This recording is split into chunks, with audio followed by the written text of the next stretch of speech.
On this episode of Hit the Books Podcast, the reviews for Shazam are rolling in hot. The endgame has begun for Fox. And Batista has finally gotten what he wants. Give me what I want! Give me what I want! That's all I ever wanted.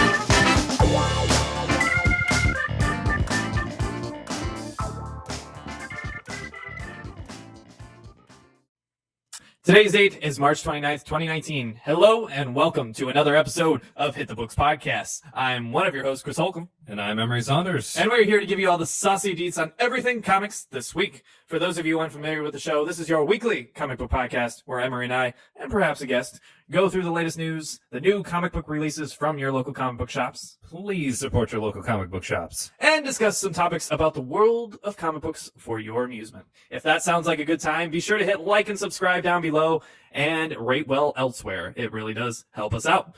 You can always find us on YouTube, on Stitcher, on iTunes, and on Spotify. Be sure to also check out our website, htbvids.com. Once again, that is htbvids.com, where you can find links to all of these things and plenty of written content and lists as well. So, we have had a little bit of a gap of time between some of the episodes. You got Hit the Mats rolling out just before this episode of Hit the Books. And both episodes are basically catch-up episodes because we had a Marvel review of Captain Marvel, the movie. And Dan and I had basically gotten sick for a week straight, so neither of us were really working at 100%. And I'm still kind of recovering a little bit. I still got kind of a throat cold going on. But we're finally back into it and rolling out, so hopefully that means everything will stay on track for a little while without any more interruptions. But unfortunately, because of that, this is going to be a condensed show that won't have the topics on the show this time. Just because we have so much news we got to catch up on and so much we got to discuss that it's going to take us 2 hours plus probably just to get through the news items. Oh, yeah. So please forgive us. Once again, we won't have a topic this time, but we will try to have enough time on the show to give you a topic next time. It's too much to edit to do a 3-hour, 4-hour episode. It takes us too long to record it, and nobody listens to it because it's too long. So, please forgive us, but we should be back on pace for a normal schedule pretty soon here, although that Shazam review is coming in hot, and we're about to go see it, and it's going to be pretty good. My hopes are very electrifying. My hopes are pretty high. So, without further ado, Emery, what have you been reading? Well, speaking of catching up, I've been catching myself up on several things. In honor of the Umbrella Academy being on Netflix, I actually, after watching the show, went back and read the first volume of the Umbrella Academy called The Apocalypse Suite. Well, since you're familiar with both the book and the show, why don't you run us through it? Well, this is a book that has a lot of ideas that you've probably seen before, such as a wealthy billionaire type who, for some reason, takes interest in a bunch of special children across the world and decides to raise them and groom them as his own. And it just so happens that the reason that they're special is because they were gifted with superpowers at birth. Stop me if you've heard this one before. It sounds a little familiar. A little bit. And this is a story about essentially how this entire family has to deal with an impending apocalypse that is brought on by one of their own. Is its name Jean Grey? No. Is it a really hot redhead? No. That's all I need to know. I'm out of questions. Yeah, I will let you know The that fence rests. it does its own kind of Dark Phoenix story, but it's like if you mix this thing I'll has cut me that for so you. Don't yeah, worry. I thank got you. you. I got Thank you, brother. Yeah. It's as if someone mixed and matched and mished and mashed the Days of Future Past storyline with the Dark Phoenix storyline and just kind of made it all kiss and work together. And you get a story that has some time travel, has one of the superhero family become responsible for basically the end of the world. Nice. And they all, while dealing with their own personal bullshit, somehow miraculously work together to stop the apocalypse. Convenient name. Convenient. Convenient name is convenient. They're both pretty well done. I'd say that for a lot of the more like things that would be easier to read in a comic than it would be to translate to film.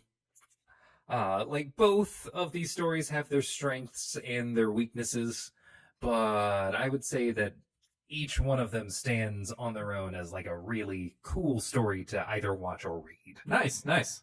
And this is on YouTube and Sci-Fi? No, Deadly Class. That's what I'm mixing it up with. Yeah, that's a different one. That's about a bunch of child assassins. Yeah. Yeah.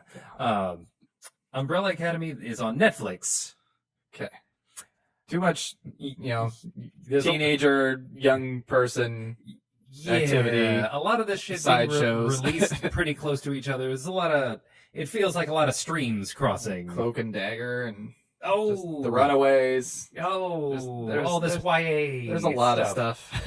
I will say this: It's very emotional. I don't know what to do with it. Yeah, I will say I have also watched Cloak and Dagger. There's a lot of made for teens tropes that they have in there, much like the Runaways, but it's still an interesting story.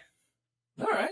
Yeah, Well, like the highest praise I've heard so far. I will endorse Cloak and Dagger and season 1 of the Runaways. Season 2 was a mess. Well, hopefully they fix that with season 3. I wonder but who if they knows? season 3. We don't even know yet if there's going to be a season 3, Emery. We don't even know yet. Heavy foreshadowing. Heavy. Ooh. Turn the It's page. almost like we're. Oh yeah. Don't get caught between the panels now. Yes. Or that Snickers ad. That goddamn Snickers It gets me ad. every fucking time. I haven't had a proper chance to rant about this, so this is the perfect opportunity on an episode where we don't have a topic. Yep, let's do it. All right, the DC books. I don't know if any other books have had it because I haven't seen it in any other books. I'm assuming it's just the DC books. But the DC books have been doing this fucking thing for about a year where Snickers made a comic like panel, like an entire page of a comic as their ad.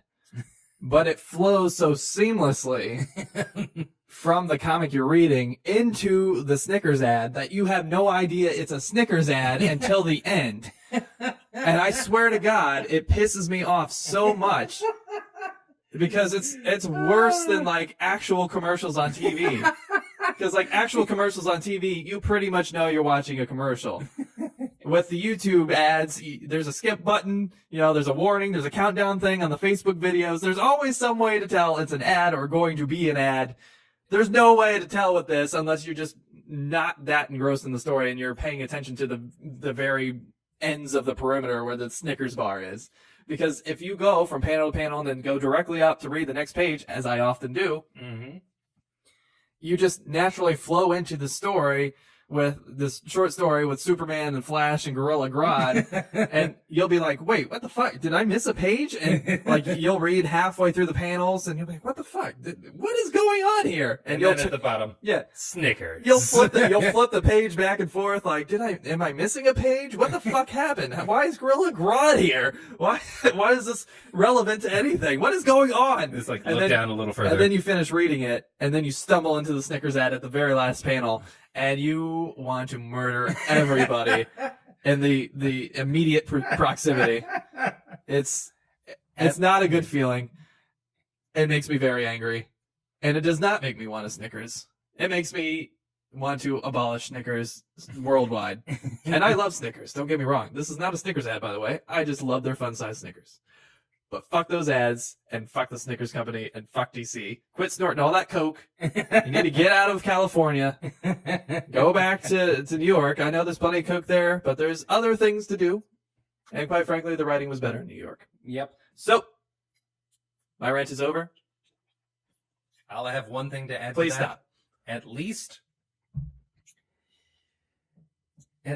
the least they could have done was, instead of tricking you into thinking that you're reading more of the comic book that you're reading, they could have taken a page out of Tide's playbook and pretended like there was an ad for something else, and then say, surprise, it's a Snickers ad. At least that would have been funny. No! No! It pulls you so far out of the story. Like, I have literally gotten so deep into a story and then got hit by one of those ads, and it pulled me so far out of the book, I had to reread the entire book because it just ruined the experience, and I wanted to get back into that mode. Oh, here's Gorilla Grodd again. What are Batman and Superman gonna do? Oh my god, it's so bad. All right, rant is over. Yep. Thank you for letting me air that on the radio waves here. And I feel a lot better. I don't feel a lot better. I actually feel worse. I'm very angry. Oh, I'm man. very bitter inside. Are you hungry? Is that what it is? I know. No. It's a Tide ad. Surprise. But yeah, that's my rant. Have you been reading anything else? Getting myself caught up on Uncanny X-Men. And boy. Yeah, they're really hitting your sweet spot right now. Oh, Classic uniforms are back. Oh, they're back, yeah. baby. No more is there a stupid-looking blueberry cap. He is no longer the purple, or the the purple. He is no longer the blue condom man. the blue Cyclops man. The blue condom-headed one-eyed dick. No. Yeah. It's time that we course correct and finally get Cyclops right. Please. I could do without the yellow underpants.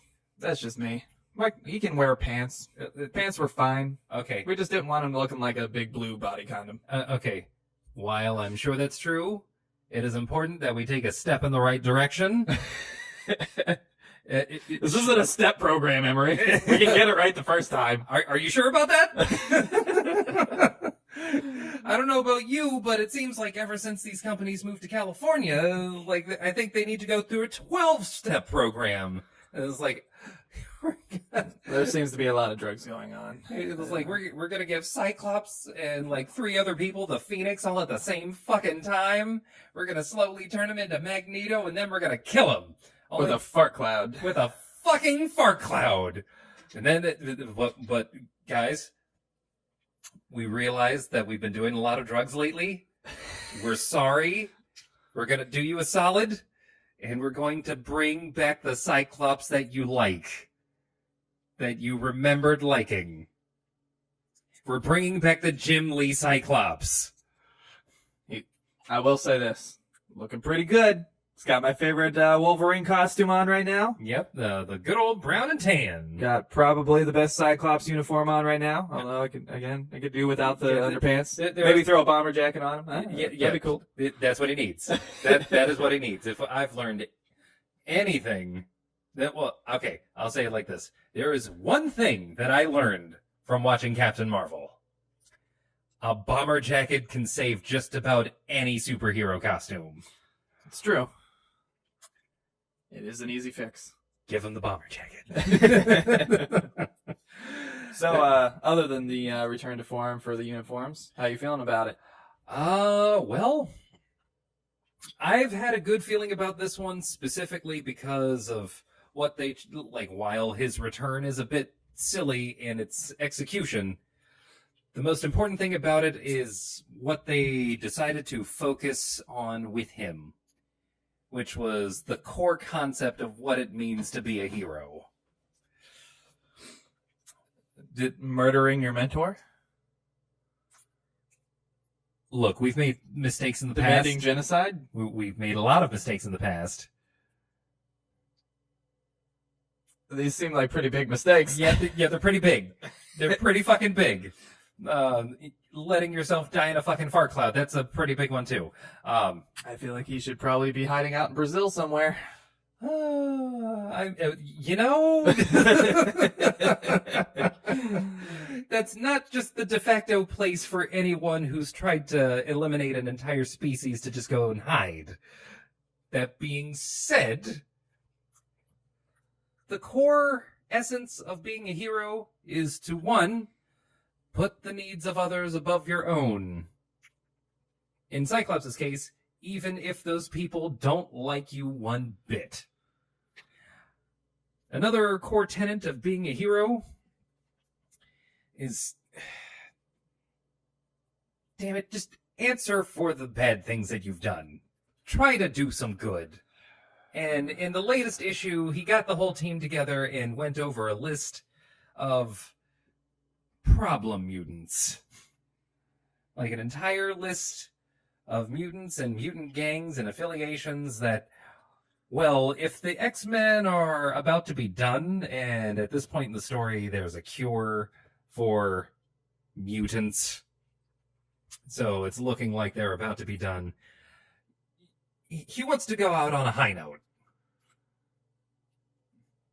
He wants to handle all of these villains that have just been... When you say given handle, does he mean murder? No. Mm-hmm. No. Mm-hmm. Watch out. There's a very large, damn near full-page panel of him directing the team to attack the group of mutants that are hurting people. So he's telling other people to murder them. Much better. He specifically told Wolverine no killing. Please. The dude murders people in his sleep. Look, I'm just saying. He murdered literally every child he ever had. At once. Whoa. Laura is still alive. Yeah, that doesn't count. Honey Badger. He didn't procreate to make those. Look, DNA left around is DNA left around. Gross. I'm just saying. Laura's still alive. Honey Badger is still alive. No, Yep. Honey Badger's not a thing. That's fake news. It's not a thing. You know, sometimes you're going to have kids that you don't like. I'd rather have kids I don't know exist. In this particular situation, not in reality. If I have kids out there, tell me. Oh my god. Okay. The point of what's happening is that this is a turnaround moment. This is Cyclops. This is the season. God damn it! This is the turning point. This is the turn. Please continue. Oh my god! Just giving you atmospheric music in the background. Speaking of atmospheric music, the way that this latest issue ends. Let's just say the classic Avengers theme would be apt for what happens at the end of it. Interesting. But yeah, stay tuned. Have you read anything else?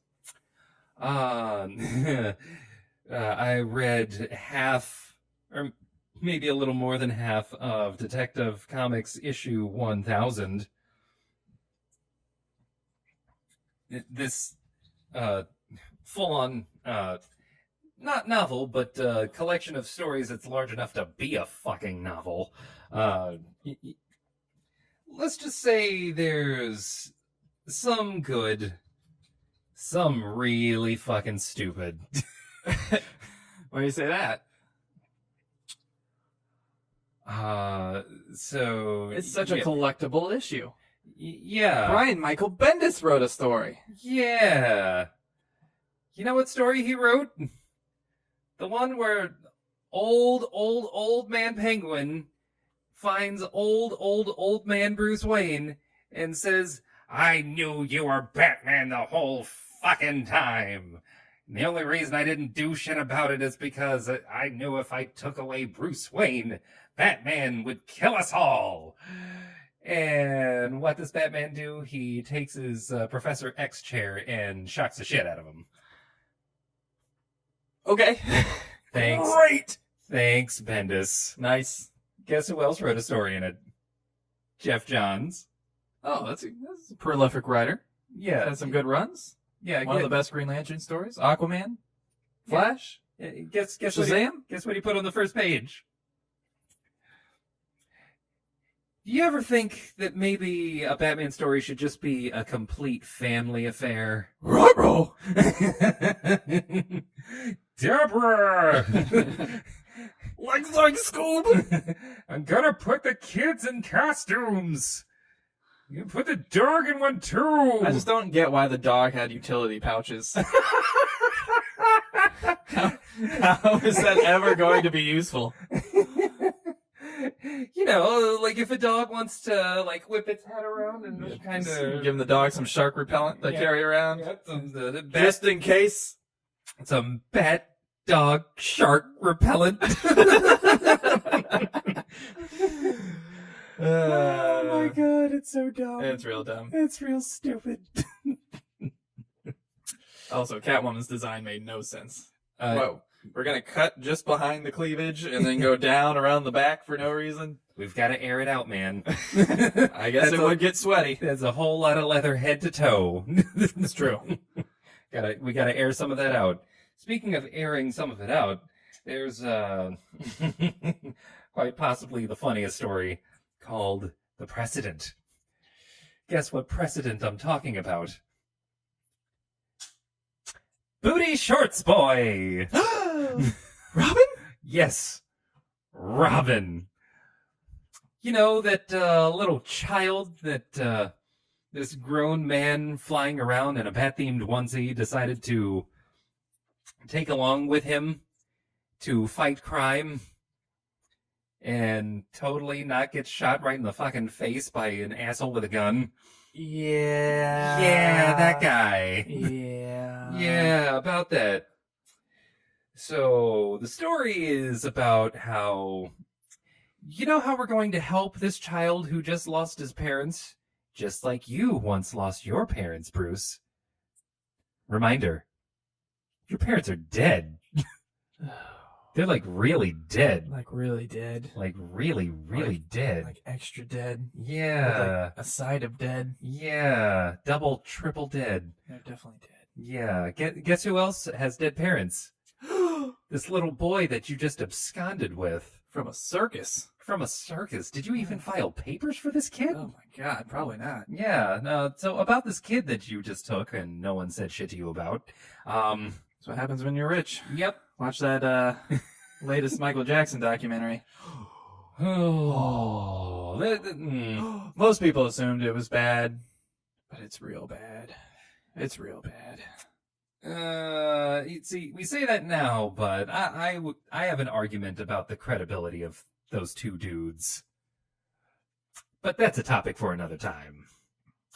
Please tell me you're not the blind faith Michael Jackson defender. I'm not the blind faith. I am the, like both of those cases, the judge threw those out of court because... The judge didn't throw him out of court. He paid him off. He paid off the civil suit because the civil was going to... The civil came before the criminal. The criminal was thrown out of court. He paid off the civil because he didn't want to... again, this is... There's a lot more to this. Oh, man. Yep. Oh, man. All right. It's weird. It's weird. It is weird. It's very weird. It's very weird. I'm not going to say Michael Jackson was a good man. No. The thing is, the kids were so obsessed with him that they defended him even while admitting that they were having sex with him. but they didn't see it as a wrong thing. So I'm kind of tempted to believe them because they didn't want anybody to prosecute Michael Jackson because they enjoyed it because they saw themselves as his actual lovers. It's weird. It's gross. And even if nothing happened in those bedrooms, it's weird for an adult man with a fucking fairground outside his house to be inviting small children from around the world to come stay the night with him in his house for months on end. That's factual. Okay. Even if nothing else happened, there was no masturbation, there was no sexual assault, there was no weird, fondling or molesting of any sort, it's still fucking gross and weird. Yes. You're a complete stranger. A, what the fuck are your parents doing? Yeah. And B, what are you doing? It's fucking weird. I don't care if Macaulay Culkin defends him to his death. It was weird that Macaulay Culkin was spending the night as like an 11-year-old at Michael Jackson's house frequently. It's weird. And Corey Feldman. Oh, yes. Oh, my God. It's so weird. Corey Feldman. Corey, I'm putting all pedos in Hollywood on fucking notice, Feldman. He didn't. Corey Feldman didn't put pedophiles on notice. His counterpart, Corey Haim, did. And then Corey Haim died. And then Feldman was like, oh, I was molested too. Okay, we're getting off track here. Corey Haim fucking killed himself, more or less. We're getting off track here. We are a comic book reviewing channel. How is Michael Jackson not a comic book villain? He is a quintessential comic book villain. Yeah, about that. He's a comic book villain as also, soon as a Bruce Wayne. It's fucking weird. Yeah. Same with Michael Jackson, alright? Yeah, it's even fucking if weird. Even if you didn't sleep in the same room, which you did. I know you did. I've seen panels. Even if you didn't sleep in the same room, even if you didn't molest Robin, it's fucking weird. Okay? Okay. Batman, what's this Bat Lube doing here? Why do you have all these young orphans in your house? Why do you keep having all of these young orphans in your house? 2 of them aren't even actual orphans. They're just kids that you abducted from their parents because their parents sucked. Dick was the only actual orphan. Oh. And one of them was just actually his son. It's so weird. It's so weird. But I digress. Please continue.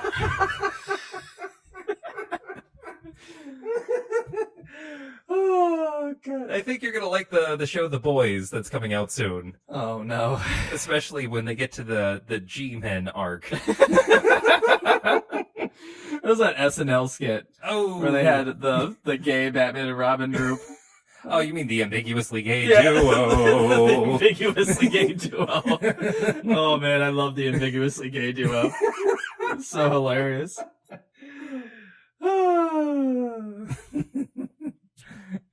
But yeah. Yep. But, whatever. It's weird. Yeah. Whatever. Okay. I wasn't there. Yeah. But it's still fucking weird. It's still weird. All right. Yeah. The thing to take away from all of this is that The Precedence is a story about how Robin, in the midst of a discussion between Bruce and Alfred about the problems of bringing a child out into the field and fight crime with him, Dick steps in, or somersaults in, because he's an acrobat and like literally, not figuratively. Like why? Dick steps in. Yep. Dick steps in to the conversation and says, "You know what? I do agree to this. I'm going to do it because I'm going to show how people can also be like me and fight crime the right way, half naked."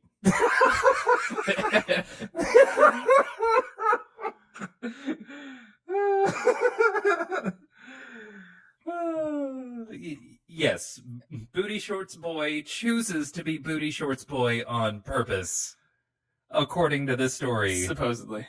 Supposedly. Yeah, just Totally wasn't groomed or No. brainwashed or... I find it highly suspicious that Batman makes him dress in bright colors when he is on the record saying that he wears everything else for stealth and intimidation except for the yellow bat symbol, which is meant to make them aim at his chest, Mhm. which implies that the bright colors on the young child that is an orphan,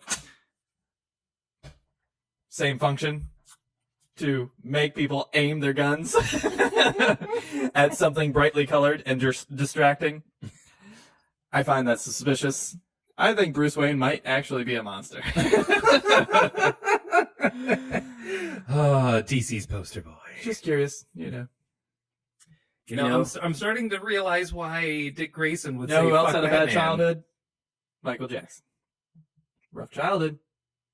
Rough childhood. Rough childhood turns you into a monster. Potentially. Could be some trauma there. Untreated trauma. So- When you don't see a psychiatrist, instead you see a butler. I don't think there's a lot of healing going on there. About that. I never aged past the age of 10. My adulthood died when my parents died.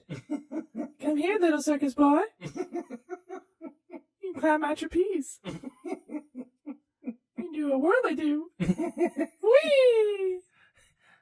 I'm Batman. I have something for you to somersault onto, boy. Alright. We should probably quit joking about pedophilia. It's a serious issue. And every pedophile should have their balls removed. Without any anesthetic. Very slowly.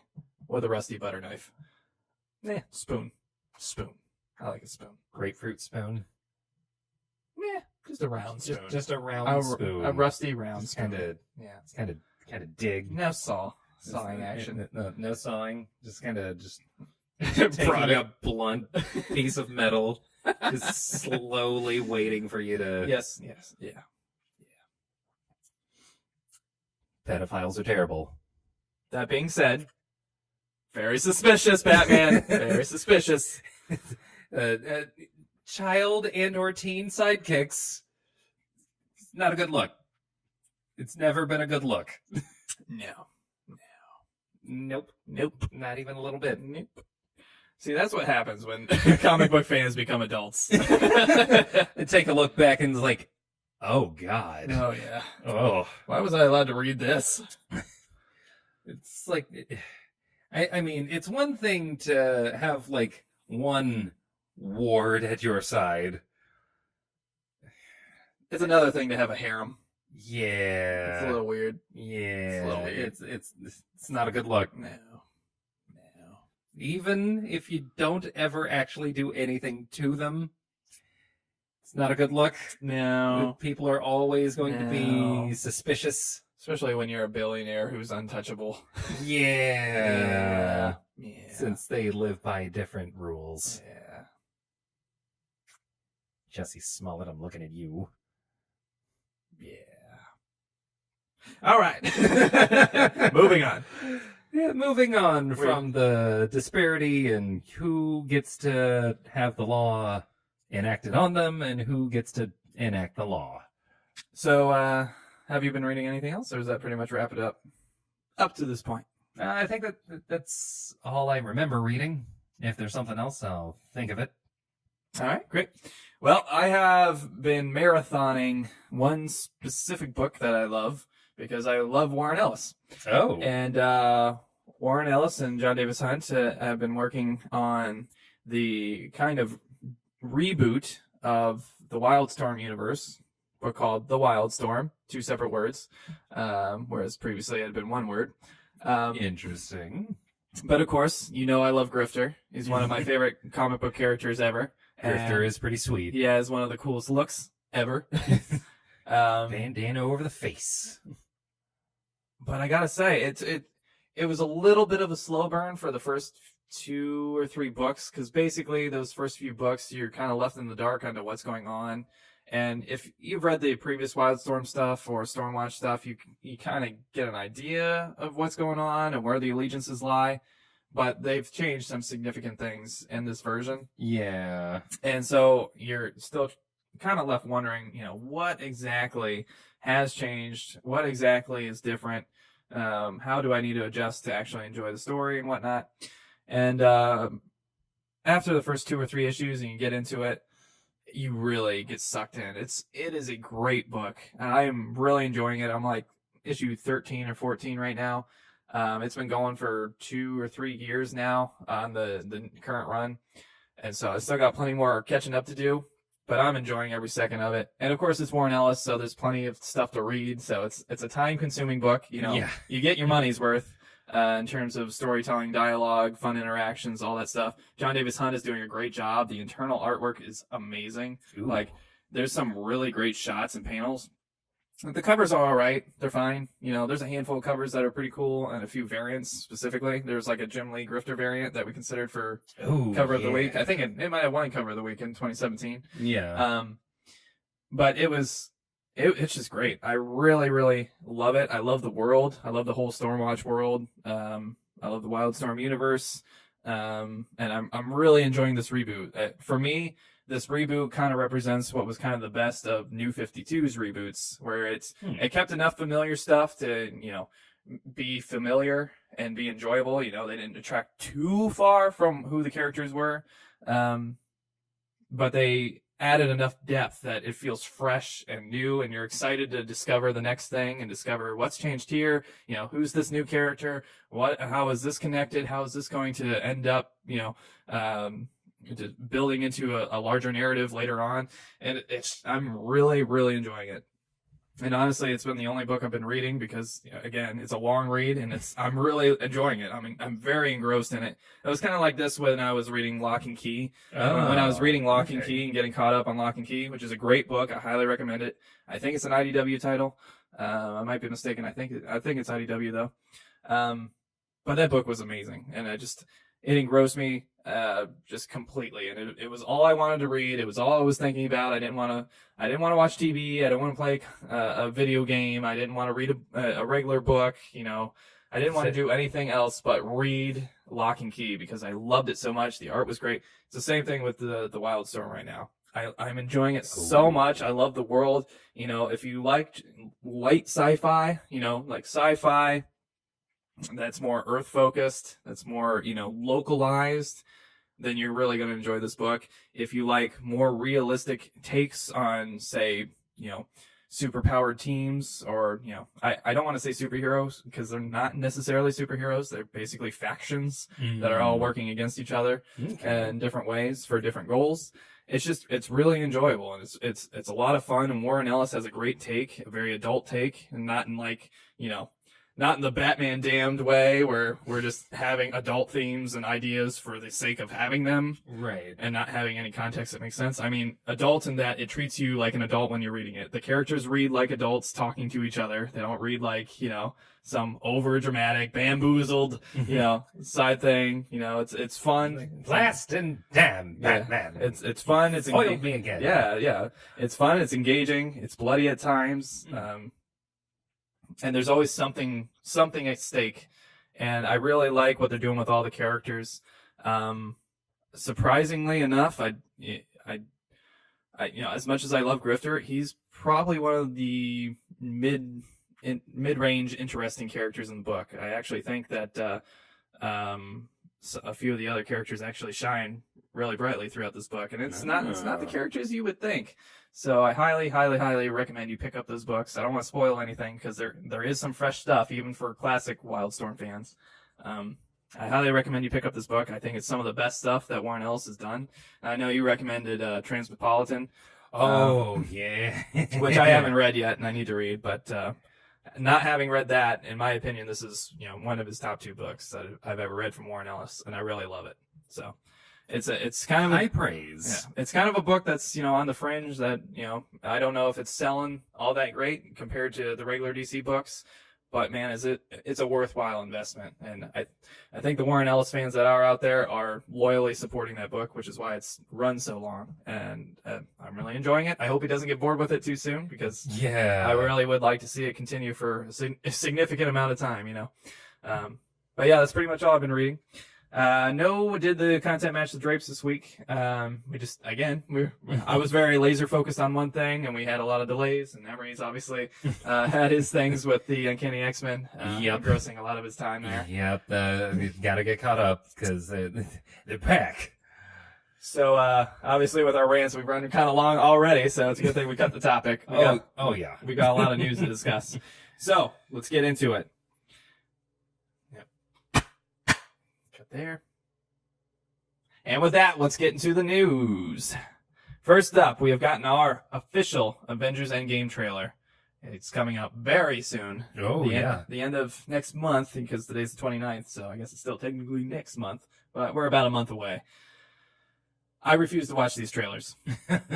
I watched like a portion of the teaser trailer, and then I saw something I didn't want to know, and I immediately shut it off and said, nope, done. I won't. It's annoying me that the posters keep appearing on Facebook for all the stuff, because I'm feeling like, what if there's that one fan that, out there, and I get it, you want to broadcast to the majority, not the minority, but there's probably people out there. I'm looking at you. Off camera. There's probably some people out there that, aren't fully caught up, and just, let's face it, the MCU is a very overwhelming amount of content for someone who's coming in late. Yep. And it's a lot of movies. It's a lot of stuff to catch up on. And you basically entirely ruin portions of the previous movie with your teaser trailer and your promotional posters. And now that the new trailer has come out, based on what people have been telling me and what I've been seeing on the internet, there's a lot of concern for spoilers in there. And even Captain America himself, actor's name? Chris Evans. Thank you. I don't know why I was blanking on it. Chris Evans was saying something alluding to the fact that he thinks there's significant spoilers hidden in there, and he didn't like the trailer for that reason. And I literally saw a photo while I was making the notes for the show that ruined something for me that I didn't want to see. That was a snapshot from that trailer that was just blatantly posted on the internet, and it fucking annoys the hell out of me, because I want to know nothing going in. I want total blackout. I know enough. Who is not going to see this movie? Right. You don't need to advertise anymore. Everyone will see this movie. It's already going to happen. All you need to do is put the Avengers logo and then the date. Done. You've done your job. That's all we need. We're a month away.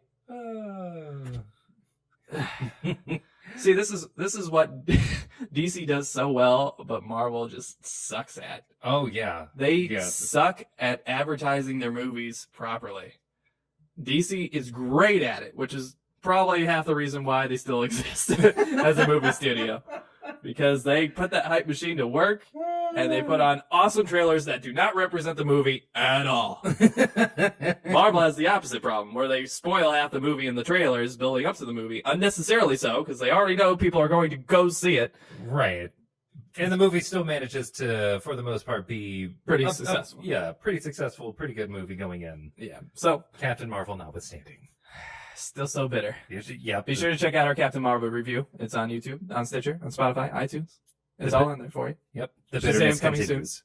Soon. Hashtag real Captain Marvel. How do you feel about this? I mean, it's kind of like a mini topic within the topic, but okay. I can't stand it. I can't stand it. The thing with the trailers that they've posted and they keep pushing out there, they don't even know what constitutes a spoiler anymore. They really don't. I don't understand why. There's stuff that I get it. It's the movie's supposedly over 3 hours long. Minor news item there. Yeah, who cares? Yeah, you're gonna watch it all anyway. Yeah, you're gonna watch that whole thing. You're gonna be there the entire 3 hours, and you know it. Yeah, you've probably sat through every single bit of the Lord of the Rings movies when those came out. The extended editions. We know you did. Yeah, we know. And you're gonna do it again. Yep. In a theater. You damn right. Better make that soda small. Otherwise, you're gonna piss your pants.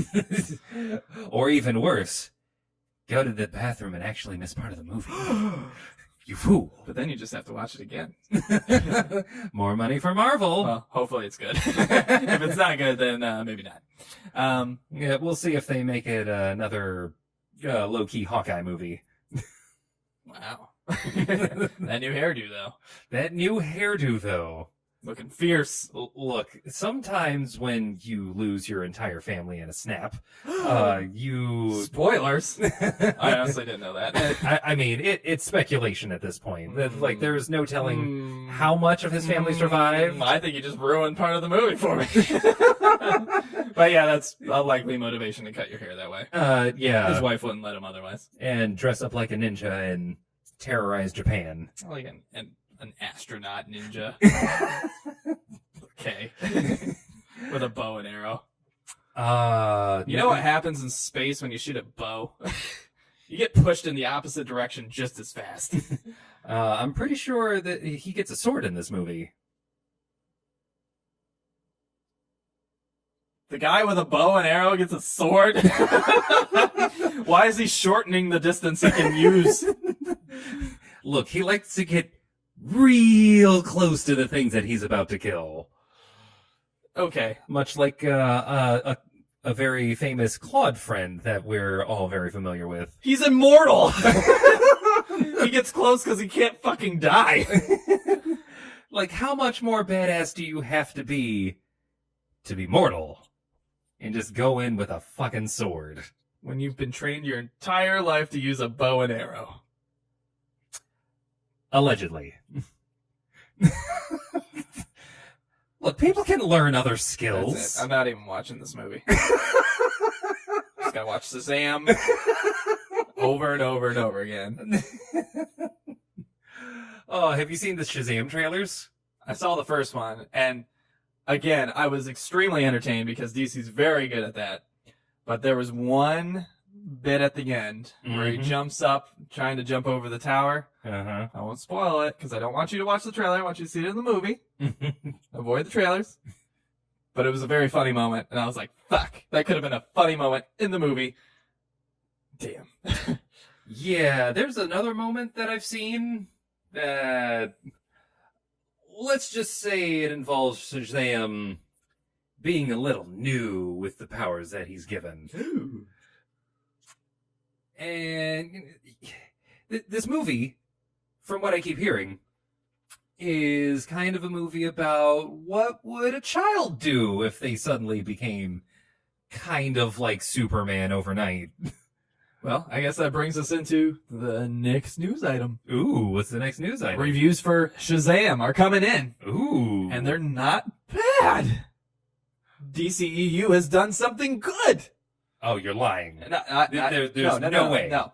Hold on. It's a real story. True story, bro. Okay. Now, Wonder Woman got very good reviews. Very solid reviews. We went and saw it. We liked it very much. I didn't like the third act as much. We liked... I'm pretty sure... We liked the first two acts very much. We had some problems with the third act. Last I checked, 66% was pretty close to a failing grade. Why don't we check Rotten Tomatoes for Shazam right now? Oh, Rotten Tomatoes. Well, who do you trust? Definitely not Rotten Tomatoes anymore. Well, I don't trust anybody anymore. So let's just do Rotten Tomatoes and see what they say. Okay, let's see what they say. It's just convenient, not accurate. So let's see what the early reviewers are saying overall. Right now on Rotten Tomatoes, it has a 93. No recent DCEU movie has sniffed a 93. Okay? Early reviewers have it averaging a 93. All right? All right? Brad Pitt's balls don't get close to a 93% on Rotten Tomatoes, okay? All right. All right. I'm very excited. I've been excited this entire year. It's the one movie that sucked me back in. We had a whole thing about it. I am 100% set up for disappointment right now. The pins are set. DC, please don't disappoint me. I want this to be so good, so badly. This is like negotiating with an abusive ex. I would pay them an extra $100 for this movie to be great. Just not, or at least good. Like, Like, better tthan Aquaman, for the love of God. I know people are like, oh, it's Jason Momoa, it's fun. He said he'd pee on it. The movie's great. I'm like, no! The movie made no fucking sense. Black Manta didn't need to be there at all, and boy, his acting was terrible. Go watch our Aquaman review. I've soured on the movie more and more as time has gone on. How could you sour on Mr. Worldwide? I said it was, oh my God. Oh, yeah, didn't they have, like, Led Zeppelin music in that movie? I thought it was They great. had Greta Van Fleet. Oh. Yeah. Oh. Yeah. Yeah, that movie's terrible. Oh my God. I like Jason Momoa. Oh, it was old DC. It was just kind of entertaining actors in a old DC movie. You know what you know how old that movie is? It damn near approaches Batman v Superman levels of now we gotta go here, and now we gotta go here, and now we gotta go here, and now we gotta go here, and now we gotta go here, here, here, here, and here. And by the way, along the way, we have no idea what science is. We don't understand anything. Science? What are you, some kind of nerd? Before the Sahara was even a desert. Always. I could pee on it. All right. And then the world was never covered in war ever again. Damn it, Wonder Woman! That's not how World War I worked. But Shazam's gonna be good. It's gonna be good. I'm so hyped. You have no idea how excited I am for Shazam. I am legitimately excited. DC, you had better not fuck us with this movie. The last time I was this excited for a DC film was Suicide Squad. Oh. And the reviews were so horrible before I could go see it, I decided it was a good movie. It was nominated for an Oscar award, and I wasn't going to watch it and just keep the trailers in my mind and just happily live out my dreams. And then Emery, a year later? Yep. Completely ruined it and gave me a Christmas present of Suicide Squad, I think on the show. Yep. Yeah, and I was forced out of friendship obligations to watch that shitstorm of a movie. It's a 1. It's a 1. And the only reason it gets a 1 is because it's a movie. It's literally a movie. I ruined your illusions of what that movie was by actually having you watch it. Oh, it's so bad. It's painfully bad. Not just as a comic book, as a movie. Just as a movie, it is painful to watch. It hurts. Oh, it hurts me deep. Yeah, I was very upset. So, however, the reviews were nowhere near this level. I think when the reviews were coming out, it was like a 33 on Rotten Tomatoes. So this is a very different sign that is being sent my way by the merciful comic book gods, and I am ready to receive my blessing. The merciful comic book immortals of, God, what the hell is that acronym? I'm gonna remember. Solomon. Yeah. Solomon. Hercules. Yep. Atlas. Zeus. Achilles. Yep. And Mercury. That's right. That's right. I forgot we mixed our Roman and Greek gods because fuck it, we need an acronym. Fuck it, we're gonna make this Shazam work. I don't give a damn. And I'm gonna watch Shazam. I think it would only be proper justice that the real Captain Marvel, Shazam, is the better movie coming out at the same time as the movie titled Captain Marvel. Sweet. Now, for Emery, that's not a high threshold because he's very low on the movie. For me, it has to be better than a 6. For me, raising the bar an inch off the ground does not an achievement make. Mind you, this movie looks like it's actually going to leap an entire building in a single bound. Yeah. And I was not, when I first heard the announcement that Zachariah Levi was going to be the character of Shazam, I was not sold. I was really not sold. And then when I saw the muscle suit, I was like, oh, I am really, really not sold right now. And you were no. I think what are they doing? Yeah, that was right after like BVS had just gone and passed, or maybe it was Justice League. I don't remember. Yeah. It was sometime in that era when we started getting all this information. And I was not on board. I was not on board at all. And then the first trailer hit. Oh. And I complete 180. Yep. I was ready. My body is ready. I am so hyped. We are only a few days away. DC knows how to do a good trailer. And it's right before WrestleMania. So we're going to do our Shazam review. And then we're going to do our WrestleMania review. And it's going to be a fucking hype week. God. So make sure you stay tuned to Hit the Books podcast and Hit the Mats podcast. Oh. The WWE wrestling podcast I do with my brother Dan, the man, Maloney. Oh, sweet mercy. Can the people handle? That's what a pro does. Yeah. Cross promotion. Yeah, that's it's the businessman right here. All right. Speaking of Suicide Squad, these are transitioning very well. Yeah, this is a rare moment. Suicide. It's very true. Suicide Squad is officially a reboot. At first, they were dancing around saying it's not a reboot, but some characters aren't coming back. This character isn't coming back. All right, fucking no one's coming back. It's a reboot. Yeah, But hey. Another news item. Captain Boomerang's coming back. Yeah, son! Literally the only character I liked in that movie. Just when you thought he was gone, he came right back. Ooh, masterful. That's why he's the pro. Oh, yeah. Yeah. I'm so glad we are getting our entirety of Australia's stereotype to come back for this movie. But yeah, this movie should be a reboot. Now, I like the Captain Boomerang character because I found him very entertaining as the comic relief. But let's face it, this needs to be just a complete purge. Oh yeah, we need to not acknowledge the old movie happened. You know, I love the actress that played Amanda Waller. I think she did a great job with what she was given. She looks the part. She acts the part. She's intimidating.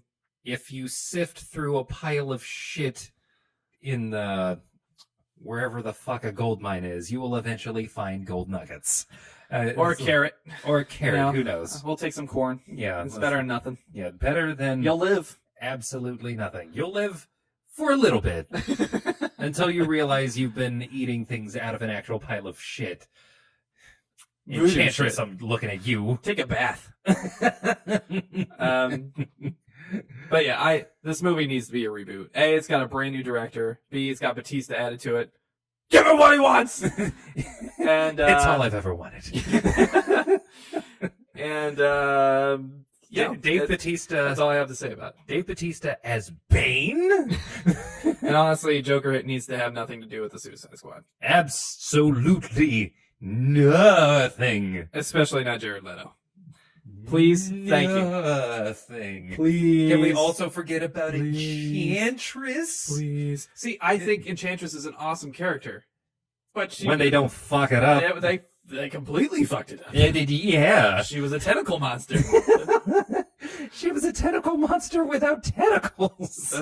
It's just like magic. So bad. But yeah, it's officially a reboot. That's the news for that item. And I'm happy about it. Yeah. Honestly, I think the whole universe needs to be a reboot. I think Shazam needs to be the first step in the reboot. And just go from there. Shazam is the new universe. Completely separate from all the other shit that's been happening. That's what I want. Make it happen. Also, this new Joker movie. Every time I see promotional photos and stuff for it, Joaquin Phoenix looks perfect. He's perfect for that role. He's perfect. Oh my god. Oh, I'm so ready. I'm so glad he came back and started acting in significant movies again. I am so ready. He's such a good actor. Nothing against his smaller projects, like, you know, her. Can you think of any others he's done recently? Her's the only one I can think of. There's another one that I'm thinking of that I totally didn't watch because... Wasn't he in that one where he's like in love with a sex doll or something? No. Is that him? If you're thinking of Lars and the Real Girl... That might be it. That's... Was this another weird white guy with a mustache? Oh, you mean Ryan Gosling? Was that Ryan Gosling? That was totally Ryan Gosling. Oh! Man, my memory sucks. I don't remember that at all. Yeah, Ryan Little Goose. That was totally him. Little Goose. That's what his last name means. That's what we need. We need a Top Gun sequel, and Ryan Gosling needs to play Goose's son, named Little Goose. Oh my god! Otherwise known as Gosling. Can we have writes Maverick itself. have a child also and have him be what's another word for like an absolutely crazy person? Oh, Tom Cruise? Yeah, let's go with that. Tom Cruise. Let's have Tom Cruise play his own son. He would totally do it. I'm down. For the hilariousness factor alone. Like, cut, print, we have a movie.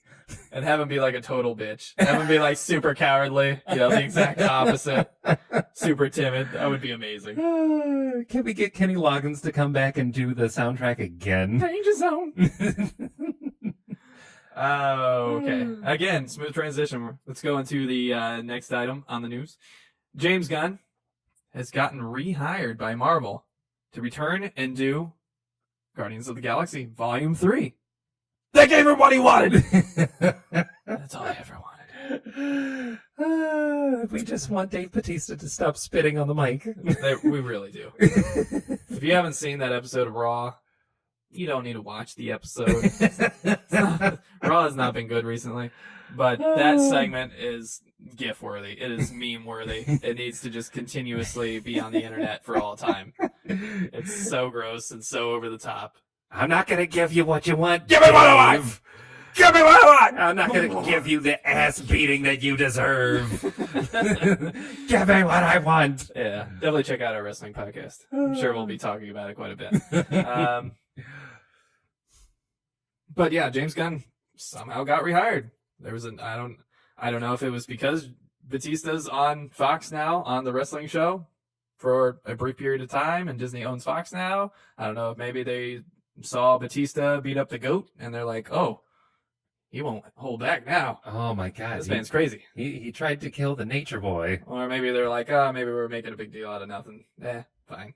Come on back. Yeah, I'm sure it's fine. You see Captain Marvel, we can't make space movies good without you. So just come on back. Come on back. We need to fix this bullshit. Either that or, my theory, he gets over to DC, see exactly how much coke they're snorting, Yeah. and all of the ideas that they throw against the wall and try to achieve all of them at once. Yeah. He just Honestly, it's like, that's what I suspect is the case. Can we just, kind of make a focused movie? No, we gotta go here. We gotta go there. We gotta see this. We gotta see that. It's like, Can we make it 4 hours long? Look, Marvel, I'm sorry. I swear to God, I'll never do it again. Those tweets were 10 behave. years old. I'll behave. Take me back. I deleted them. I can't help it that they screenshotted. WB is insane. They're not. Have you seen the amount of coke they're snorting? Mountains. I don't know how they're alive. Yeah. So, believe what you will. And we still haven't gotten confirmation that Batista's going to be in it, but we assume that's the case now that James Gunn is back. Oh, And, yeah. There's no replacing Drax. However, with all the constant changes that keep happening to the supposed Suicide Squad movie, it makes you wonder, is that movie even going to happen now? It's happening. Is it, though? It's happening. Is it, though? They keep talking about Although- people that they're adding to it. I really hope Birds of Prey isn't happening. Can we cancel that one, please? Shazam's going to give you a ton of goodwill, and you're going to ruin it all with Birds of Prey. Yeah, Please don't do this. DC's answer to that. You have enough money. Just end it now. Just cut the cord. Joker's going to be great. You're building something great with Shazam. You can build something great with a new Batman movie. Just pull the cord. Just let it go. You know what DC's answer to that is? You know what people want?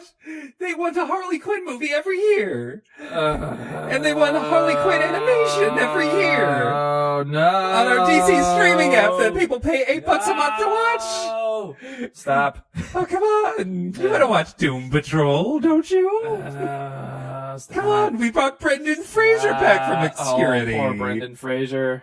That poor man. Yes, sure, we covered his entire body with this costume that we came up with, but we have scenes of him out of it.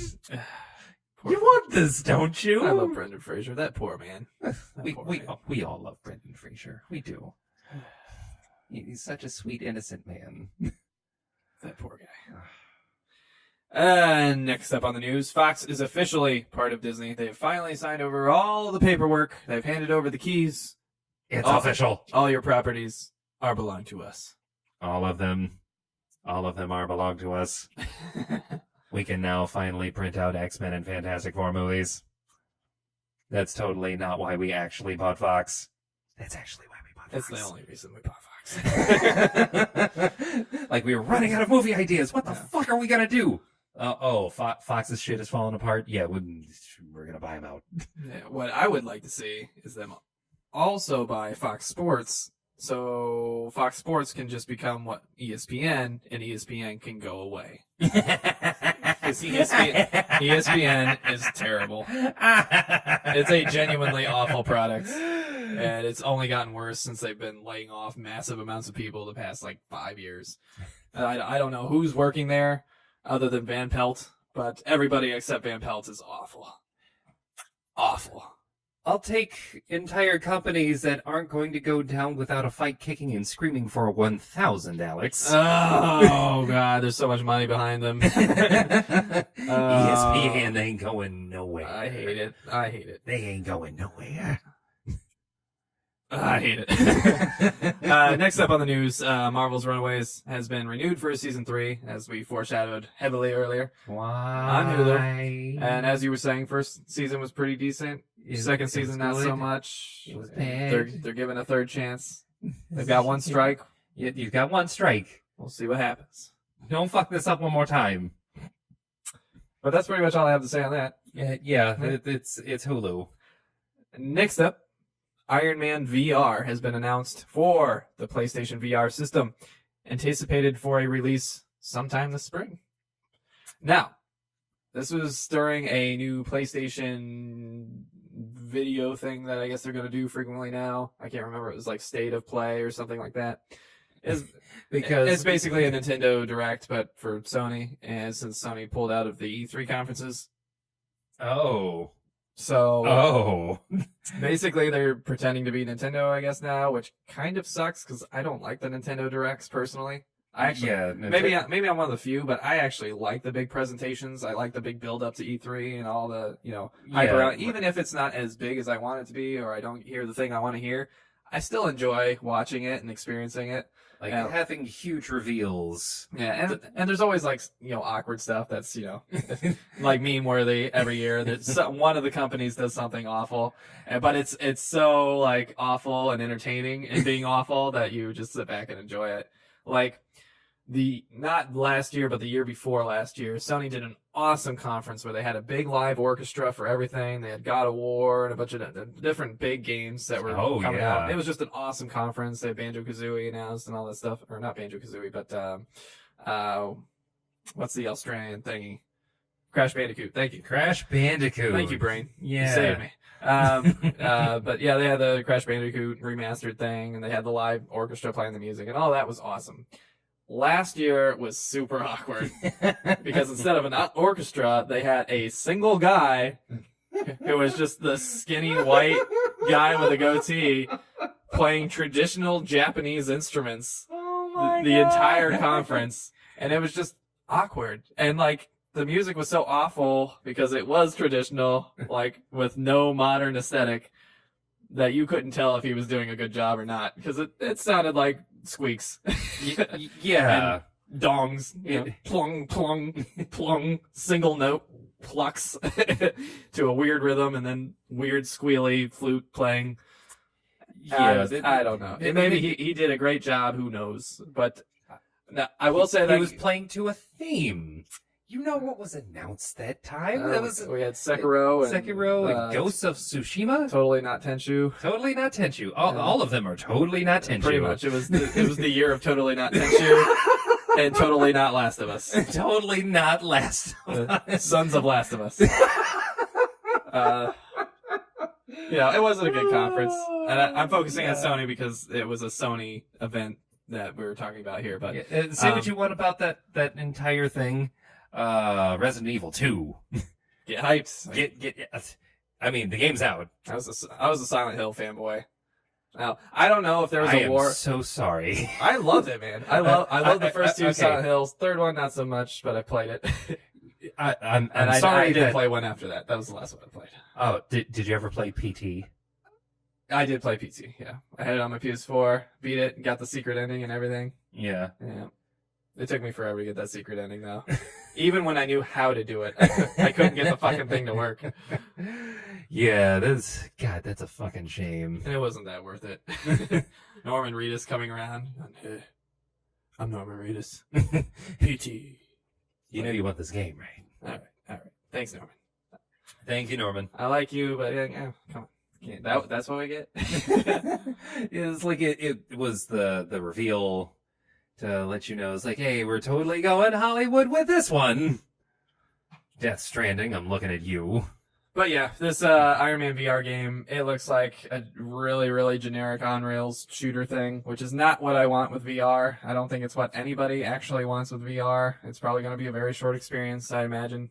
I'm actually tempted to get a PlayStation VR headset just so I can see how fucking dumb this thing is. Oh, please don't. It's I like the future. The Gran Turismo game, I totally get. Like that arena robot mech game looked pretty awesome. Like, was it Rock'em Sock'em Robots? Yeah, Basically. Yeah, no, it was like a big not football game. It was basically like a war. It was one of the launch ones. Oh, it's really good. Gran Turismo looked good. The Ace Combat looks amazing. Ace Combat should. I can't remember what that space game was where you pilot the ship. I'm gonna think of it. But that game looks amazing. That's the type of stuff I want in VR, that I want to see in VR, that I would probably pick up a system if I had the disposable income and the time and the space in my living room. But this was not what I want from VR. I mean, I'm sure they'll make a little bit of money on it, and it'll be fine. And at least it keeps fresh things in the ecosystem, so they can progress and continue to push this technology into the future and get it more advanced and more affordable. But yeah, I don't think anybody's gonna give a fuck about this game. Probably not. So next up on the news, we got another thing that I question how many people will give a fuck about it. But we got the first teaser trailer for Epic's DC show Pennyworth, based on the life of Alfred Pennyworth. We watched the teaser. How'd you feel about it? This is how I feel about it.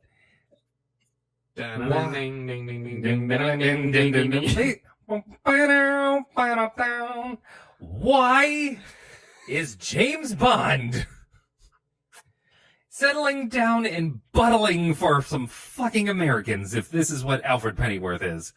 Alfred Pennyworth looks like the kind of person who would continuously introduce himself. Pennyworth. Alfred Pennyworth. Senior Butler. Guys, I mean, we're reaching fucking Star Wars extended universe levels of trying to give every character a fucking sweet kick-ass backstory for everyone to watch and read and listen to, because that's what we need. We need to bloat our entire fucking... Best Alfred ever. Best Alfred ever. I prefer Alfred when he was a young man. When he was a British SAS agent. And not like when young Albus Dumbledore. Yeah, nailed it. like a young Dumbledore. He was so much more powerful in his prime. Sassy. So sassy. It's like, what the fuck are we... Now, chess? This is yet another chess move that DC has made against themselves. Yeah. I mean, honestly, the trailer, it got me interested because I like the aesthetic. I like the kind of locality that they're surrounded with, the seeming characters they're surrounded with. Let's face it, the whole Butler thing is aged pretty poorly, since the 1930s, 40s, 50s, when, it was common for very wealthy people to have family butlers that were best friends with everybody in the family, and, caretakers that just lived with the family. It's no longer the case. Now you have, illegal immigrants who come and clean your house once in a while. That's what rich people do nowadays. And maybe get a little too involved if you're Schwarzenegger. Oh boy.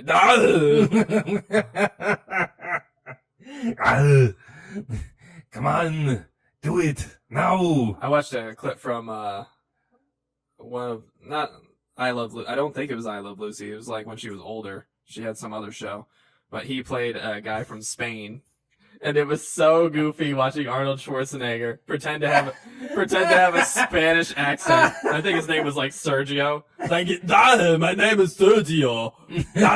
I give you massage. Sergio. It was comically awful. Oh my god. But yeah, maybe I'll link that in the description. We'll see. Last time we'll see if I can dig it up. Last time I saw a Sergio, it was John Hamm from Mad Men trying to be the sexy saxman from the Lost Boys. Wake up! That's the Sergio I want. That's the Sergio we all deserve.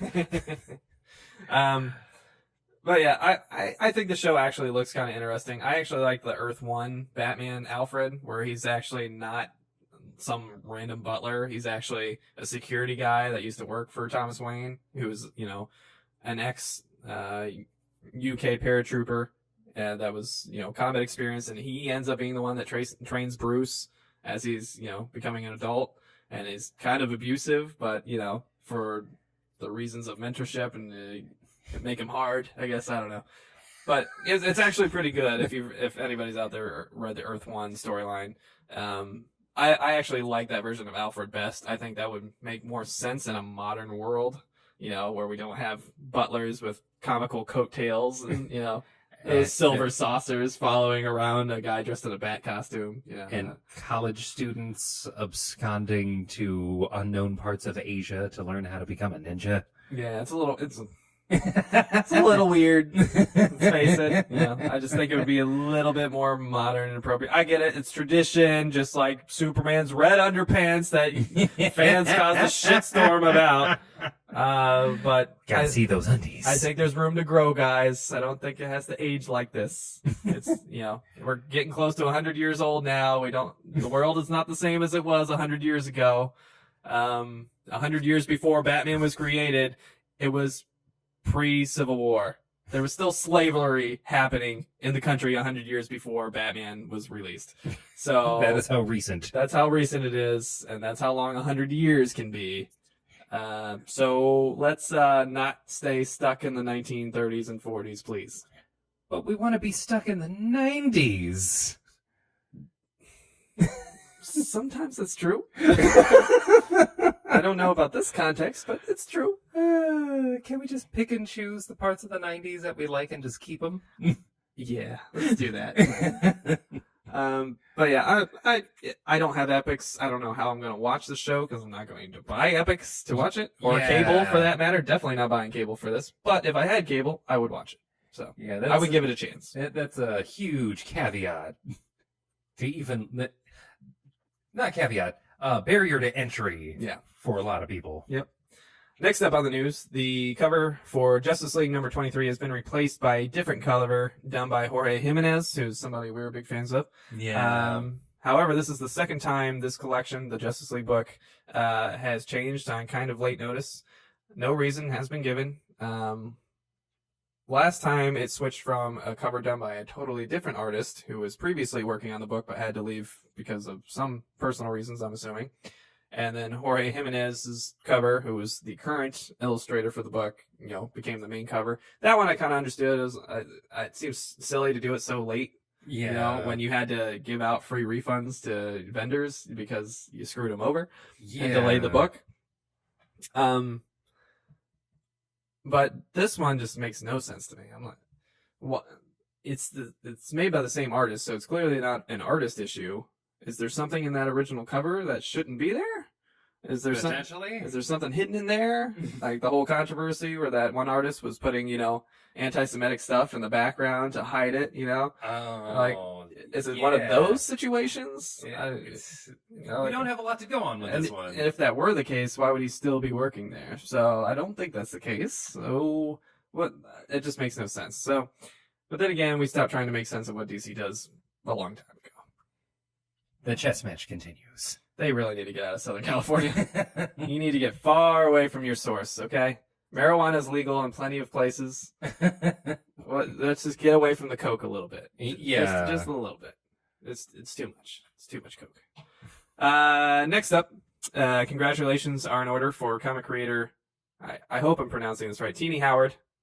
Tiny Howard. Tiny Howard. Teeny tiny Howard? Who is not a very little Howard. Who is not a tiny male, but actually a normal sized female. Normal sized female, I assume. But Teeny Howard has signed an exclusivity deal with Marvel, which is pretty cool.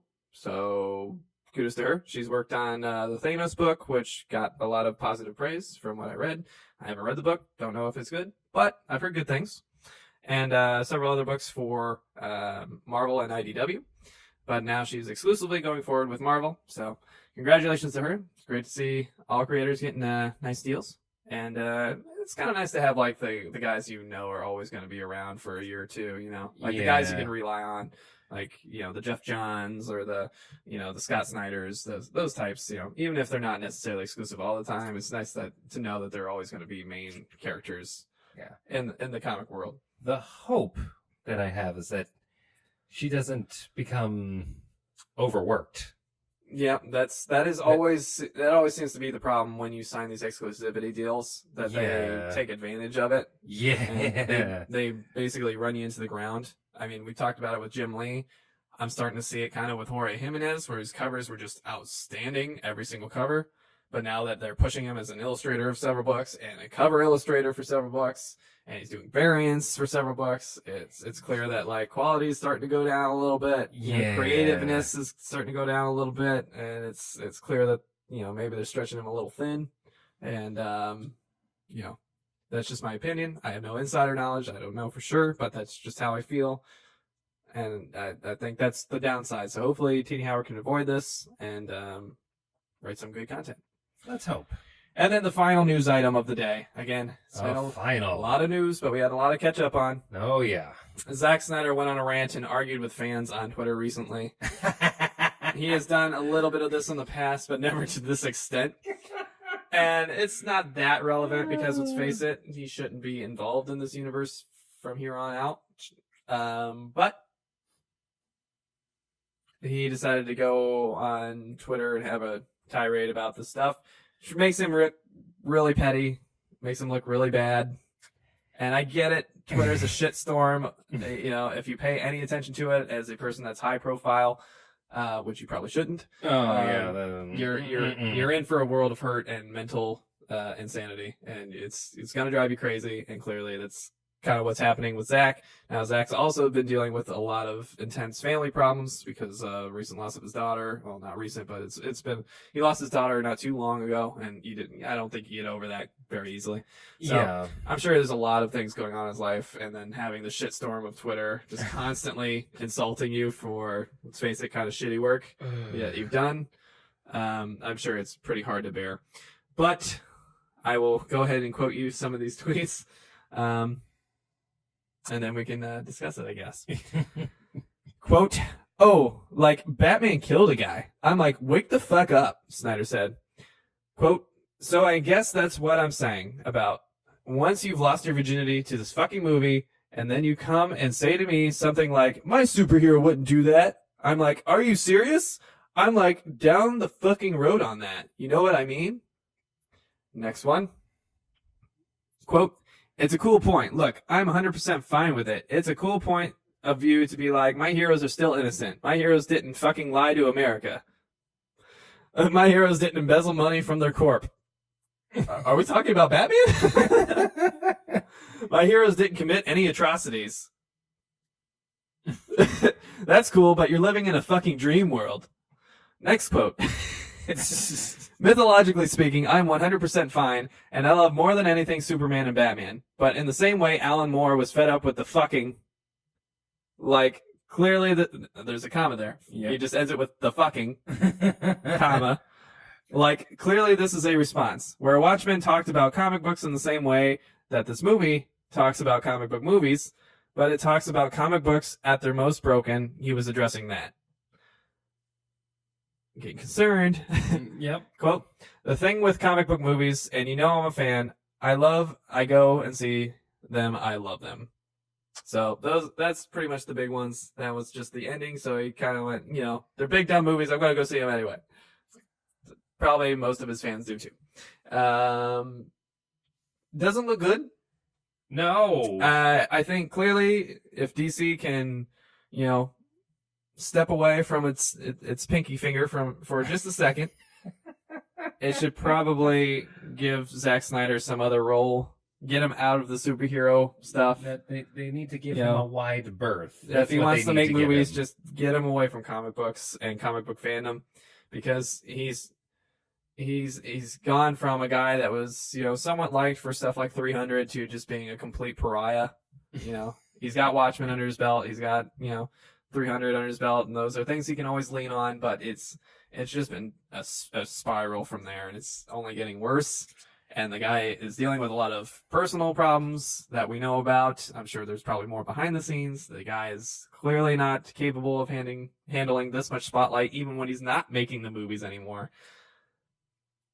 I think you guys need to cut the cord. If you don't want to forsake the guy because he's done a lot of work for you, I get it. But maybe put him somewhere where he can kind of do his own thing and not be engrossed in this stuff anymore. Because clearly he's losing it a little bit. He needs to just get a deal with another fucking studio.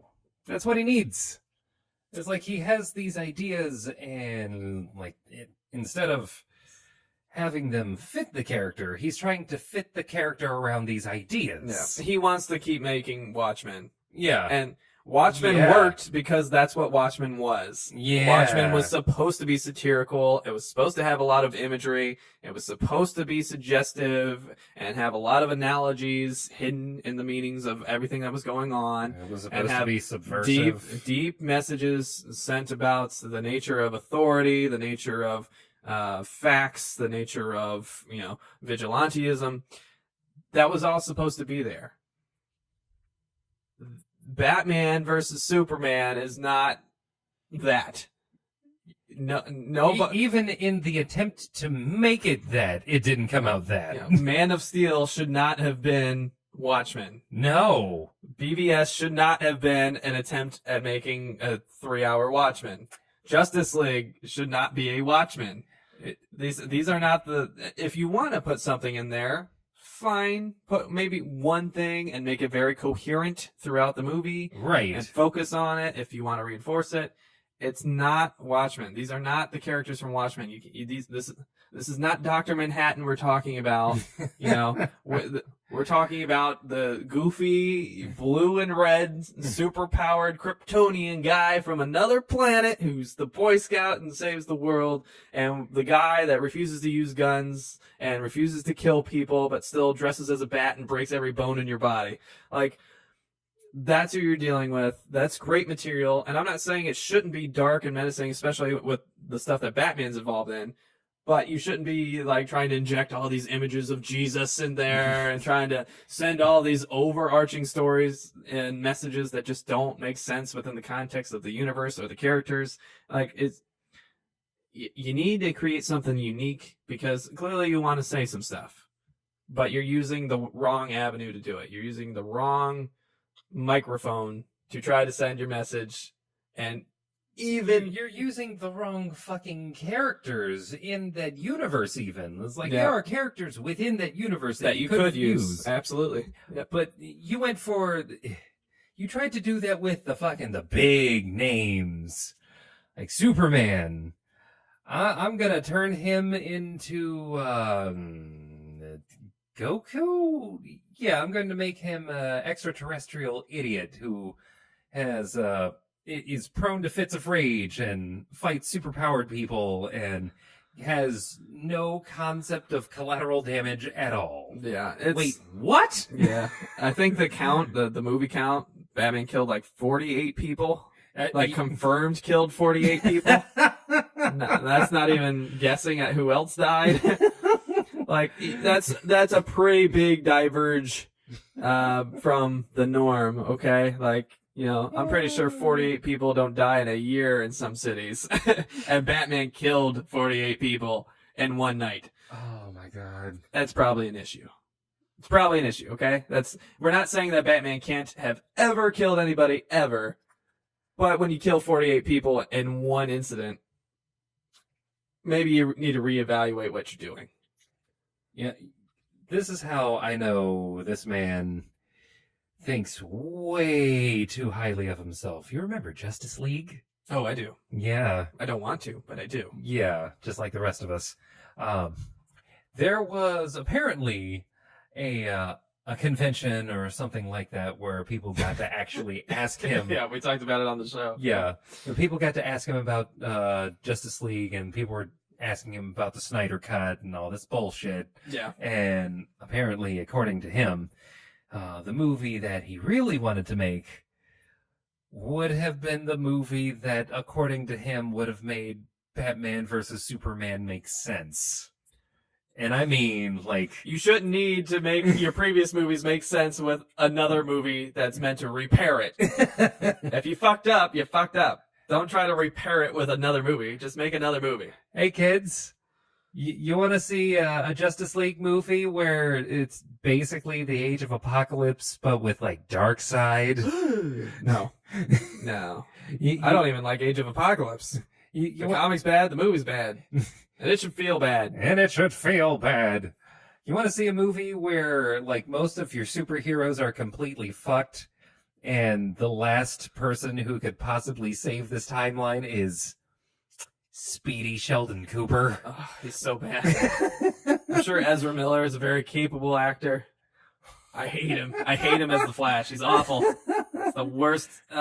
He runs There's like an an idiot. Grant Gustin. Grant Gustin. I always want to say Gustafson, but I know that's wrong. Grant Gustin is leaps and bounds better. Leaps and bounds better than the movie one that cost hundreds of millions of dollars. I think it was like $300 million that they spent on that fucking movie. Hilariously, TV Flash. The TV guy's way better. TV Flash. Way better. Acts circles. The costume's really, better. really fast circles. Oh, no. It's almost like he has better running form. Well, that's just... check out our Justice League review if you want to know more. We ran about it quite a bit. Yeah. I think that review was like 3 hours long because we had a lot to say. Yeah, it was Booyah. longer than the fucking movie. Booyah. Poor Ray Fisher. That poor bastard who honestly should have been the focus of this movie now has to live to watch someone else do it better on streaming television. Yeah. Oh. Yeah. That's pretty bad. Oh, it hurts. And that, my friends, is the news. Oh. You know, I hope in the dark apocalyptic future where Darkseid runs everything that I'm not too dead to ask, what books are we hitting up this week? Well, Emery, I thought you would never ask. All right, for those of you who didn't watch the previous episode of Hit the Books podcast, we have changed to a slightly different format for the new releases for the week, just to save on time and to make sure Emery can get out of here at a decent hour. I will be doing the releases for the week coming to your local comic book shops. Please support your local comic book shops. By myself, and on the YouTube presentation, for those of you who watch our videos, I will be changing it up the way I post it. I used to individually edit every single one and put it on the video on each side of the screen so you could see what's going on, usually on whoever was discussing the cover, bouncing between me and Emery.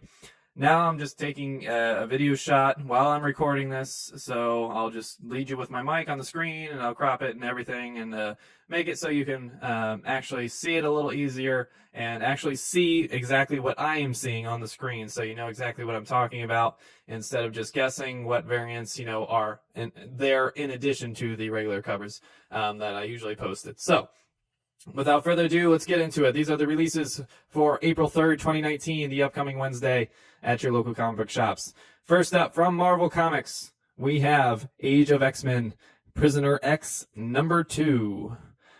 We have Avengers, No Road Home, #8. The pretty nice cover there. We have Captain America, #9, again, with a very iconic cover there. We have Conan the Barbarian, #5, again, solid cover. A lot of very solid covers from Marvel this week, just not a lot of great covers. So big shout out to Marvel for having a pretty high bar there. Next up, we have Cosmic Ghost Rider Destroys Marvel History, #2. I guess Ghost Rider really has become a little OP recently. Both the Johnny Blaze version and the Cosmic Ghost Rider. Next up, we have Deadpool, number 11. We have, with a ridiculous variant there, we have Domino, Hot Shots, number 2. The Domino book was pretty entertaining when we had that going on for a little while there, so I assume this is probably a pretty nice follow-up. We have Major X, number 1. We have Marvel Superhero Adventures, Spider-Man and the Web Designers, number 1. We have Marvel Team Up, number 1. We have Spider-Gwen, Ghost Spider, number 7. We have Star Wars, number 64. We have Star Wars Solo, number 7. We have The Amazing Spider-Man, number 18. We have The Champions, number 4. We have The Immortal Hulk, number 16. We have The Punisher, number 10. We have The War of the Realms, number 1. We have Uncanny X-Men, number 15, the book that Emery has been losing his mind over. And that wraps up Marvel. From Dynamite Entertainment, again, ton of boob and underskirt shots from Dynamite, because that's what Dynamite does best, apparently. We have Betty Page, number 3. We have Hack and Slash versus Chaos, number 4. Let's see here, which one's the main? This one? That's the main. We have Obey Me, number 1. Right there. We have Red Sonja, number 3. I think that's the regular cover there. Although there are some pretty badass variants there. Really like the Tedesco one. It's pretty good. We have the $6 Million Man, number 2. We have Xena, Warrior Princess, number 1. I'll show you the actual cover there. Again, ton of variants. This one not too exploitative, though. So good on you, Dynamite. Growing up a little bit. From IDW Publishing, we have Amber Blake, number 1. We have Atomic Robo, Dawn of the New Era, number 4. We have G.I. Joe, A Real American Hero, number 260. We have Giant Killers. Yeah, I'll cut that one out. We have Impossible Incorporated, number 5. We have Lodger, number 4. We have Magic the Gathering, Chandra, number 2. Very Joe Benitez-like cover, although clearly this is somebody else. Tully Bow. Next up, we have Marvel Action, Black Panther, number 1. We have Night Moves, number 4. Talking about your night moves. And then we have Uncle Scrooge, number 43. From DC Comics, my boys, we got Adventures of Super Sons, number 9, with a very Westworld-like cover with Jonah Hex there. We have Deathstroke, number 42, The Terminus Agenda. We have Female Furies, number 3. We have Green Lantern, number 6. We have Harley Quinn, number 60. Very nice variant cover there. We have Justice League, number 21. We have Suicide Squad, The Black Files, number 6. We have Young Justice, number 4. And that wraps up DC. From Image Comics, we have Die, number 5. We have Eclipse, number 14. We have Gasolina, number 17. We have Mirror, number 10. We have Paper Girls, number 27. We have Redlands, number 12. We have Section 0, number 1. We have Self-Made, number 5. Very trippy cover. We have The Walking Dead, number 190. Getting close to the end there, folks. Very close. We have Vindication, number 3. And that wraps up Image. Love what Image does. though they've been a little less inspiring recently. We have from Dark Horse Comics, we have Anthem, number 2. We have Astro Hustle, number 2. We have Frozen, Reunion Road, number 2. A lot of number 2s. We have Halo, The Lone Wolf, number 4. We have Light Step, full page cover, number 5. We have The Division, Extremis Malice, number 3. Just pick that game up. We have The Girl in the Bay, number 3. And finally, we have Witcher, number 4 of Flesh and Flame. If you haven't read the actual Witcher books, they're very good. Go ahead and check them out. From Boom Studios, we have Giant Days, number 49. We have Rocco's Modern Afterlife, trippy, number 1. We have The Storyteller, Sirens, number 1. Very nice cover. And that wraps up Boom. From Archie Comics, we have Betty and Veronica, number 4. And that wraps up Archie Comics. Nope, I take that back. We have The Chilling Adventures of Sabrina, number 1, monster-sized edition. And that wraps up Archie Comics. From Aftershock Comics, we have Dead Kings, number 4. And we have Oberon, number 3. From Lions Forge Comics, we have Catalyst Prime, Summit, number 14. We have Sally's, number 9. And we have Stiletto, number 1, Officer Down. From Titan Books, we have Robotech, number 19. From Vertigo, we have another Sandman Universe book, The Dreaming, number 8. Kind of sad because, I love the Sandman Universe and all the writing and all the art aesthetic, and they've had great covers. But there's nothing else in Vertigo's line right now. It's just all Sandman stuff. Which, I mean, it's not a terrible thing, but it'd be nice to see something else in there. And that is everything coming to your local comic book shops this week. Your regular cover of the week goes to Xena, Warrior Princess number 1. From Dynamite Entertainment, of all the publishers. This cover done by David Mack. I'm going to go with the broken clock rule. Every now and then. They get one. Every now and They then. get one. Dynamite, famous for boobs. And lots of boobs. Blatant boob covers everywhere. Oh, yeah. But there was a handful of these Xena covers that were really good, and one was even considered for the variant cover of the week. But we ended up using the proper Xena David Mack cover from the main cover as the best cover of the week. It has a really awesome kind of watercolor aesthetic to it. David Mack did something real cool, really highlighting Xena as the character without over-sexualizing it, which is what every Dynamite book does nowadays. Just every book is just boob and thong and just big titty everything. And it's just...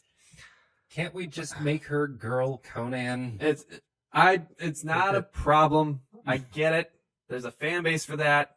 I enjoy a smutty book from time to time. I get it. Something about those boobs, though. I get it. Believe it. But it shouldn't be your entire business model. Every week we look at the Dynamite books because they have 30 new covers, but there's only 2 new titles, and everyone is a boob thong variant of whatever's going on. Oh, I got an idea. Vampirella, Barbarella, I have this perfect idea. Red Sonja. What is Deja Thoris. What is the predominant demographic of people who buy comics? Men. What do men like? Boobs. Yeah. Cut, print, we have a business. Nailed it. Not to say that the books are bad. A lot of the books, especially like the Red Sonja books, are actually pretty decent. But again, it's the blatant, shameless covers that they use to push these books. It probably kind of hurts their business because I'm sure it's always awkward if you buy the physical version. Oh yeah. Like, I'll take all of these. So sir. I'm going to I'm just gonna flip it upside down and say you can't see the cover. I know my shame. Yeah, like I'm going to take this up to any one of my favorite hipster female cashiers. Yeah, And which there always are. Which there always are. It's very embarrassing. And it's like, It's oh, very awkward. I'm gonna. It's like, no, I'm not a total creep. I promise you. I just like the book. Okay. Please, pardon these boobs. I promise you, if you read it, it's not pornographic. It's like, It's just. it's only the cover. I promise. Oh God, so embarrassing. Yep.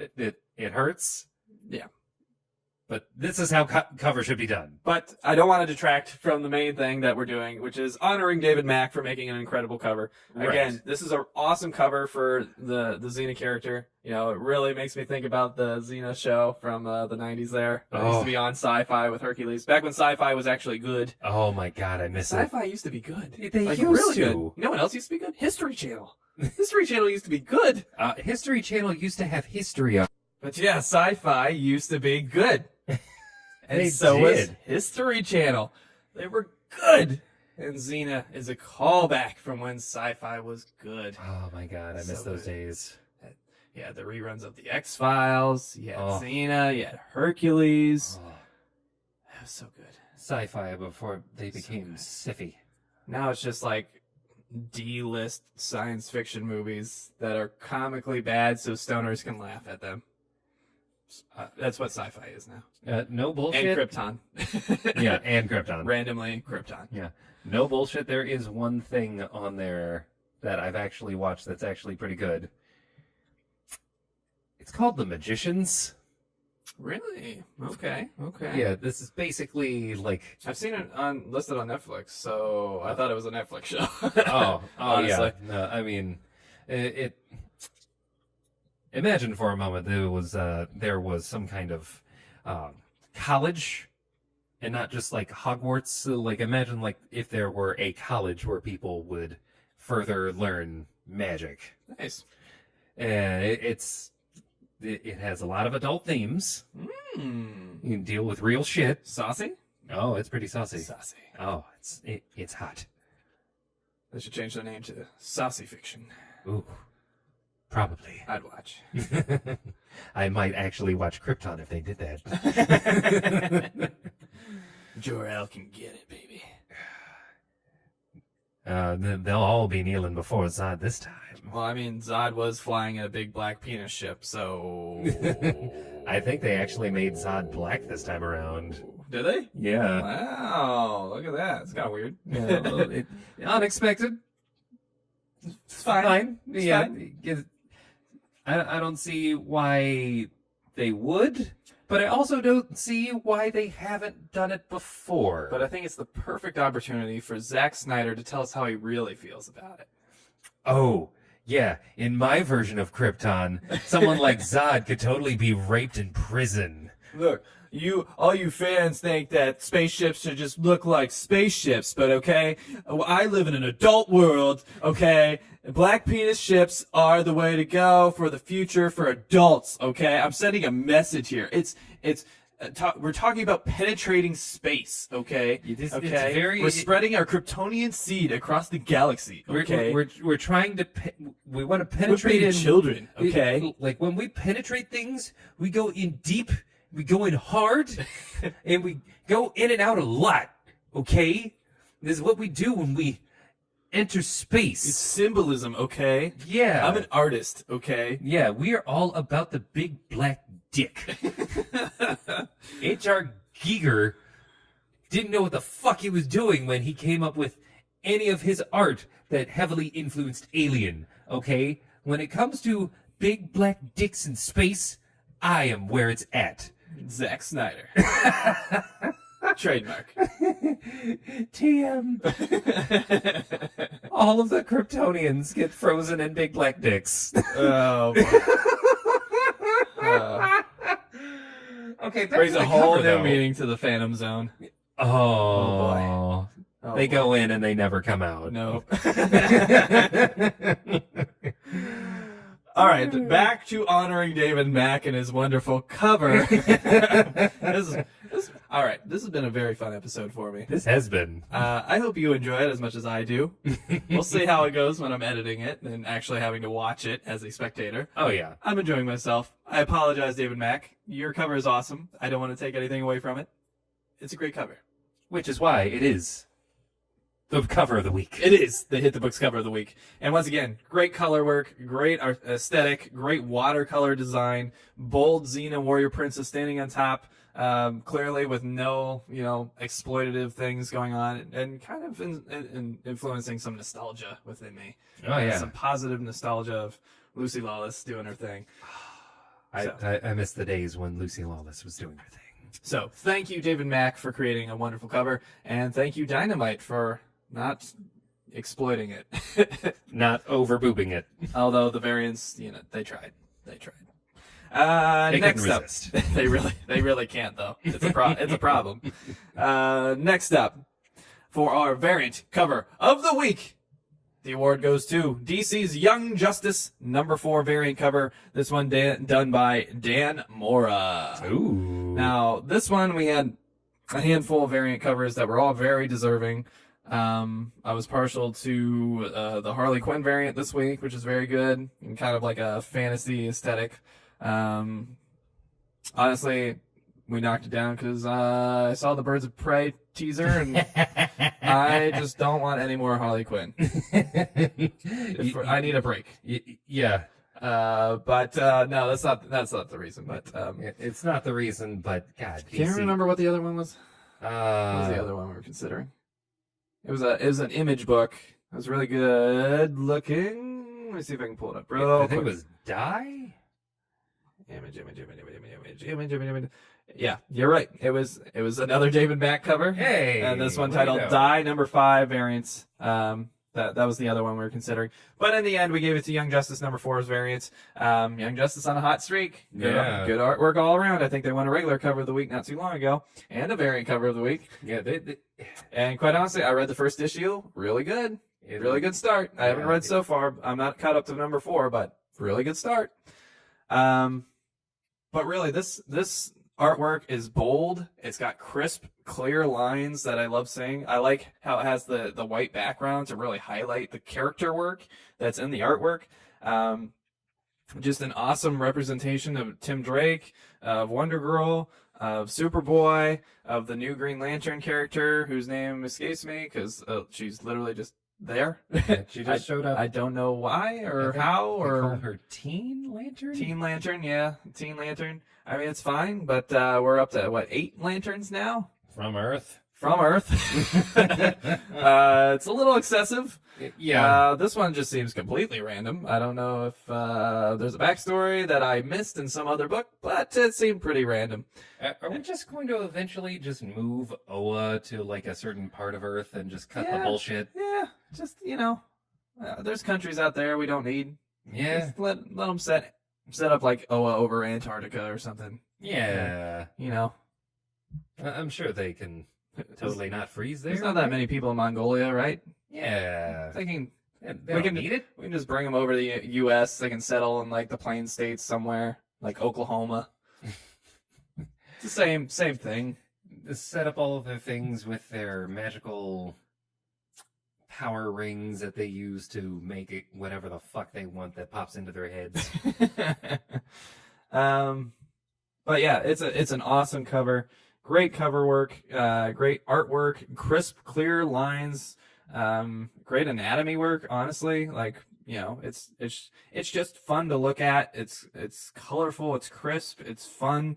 It exemplifies all of the characters. You got Wonder Girl with her headphones on. You got Superboy with his leather jacket and his snark. They have him doing quite literally the pose that got me into Superboy.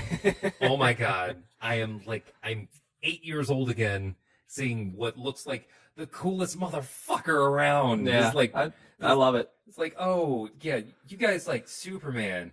You ought to see this cool guy over here, Superboy. It's like he's the cool kid. Yeah, it's a great cover. It brings up some nostalgia, of course, which Emery and I are feeding off of. Oh my god! But it's just a great cover altogether. If I can find this cover physically, I don't know what the number count is. If it's a 1 in 25 or 1 in 50 or 1 in 100, if I can find it, I'm gonna buy it. Oh yeah, it's I enjoy it that much. You know, I enjoy the Xena Warrior Princess book as well. But Xena's not quite on the character tier love. As you know, some of these characters are. So really strong showing. Great cover by Dan Mora, and once again a great cover by David Mack on the Xena Warrior Princess #1. It looks like a very promising launch for Xena Warrior Princess, and I look forward to reading it and seeing what we think. And of course, if you want to know what we think about these books, be sure to check out our segment, Did the Content Match the Drapes? Every week here on Hit the Books Podcast. Of course, this week, because of all the delays and catching up we had to do, didn't have it. But usually, if they're not too deep into the book, say like issue 12 or 13, where we got to do a ton of catching up, right? We'll review the book when we can.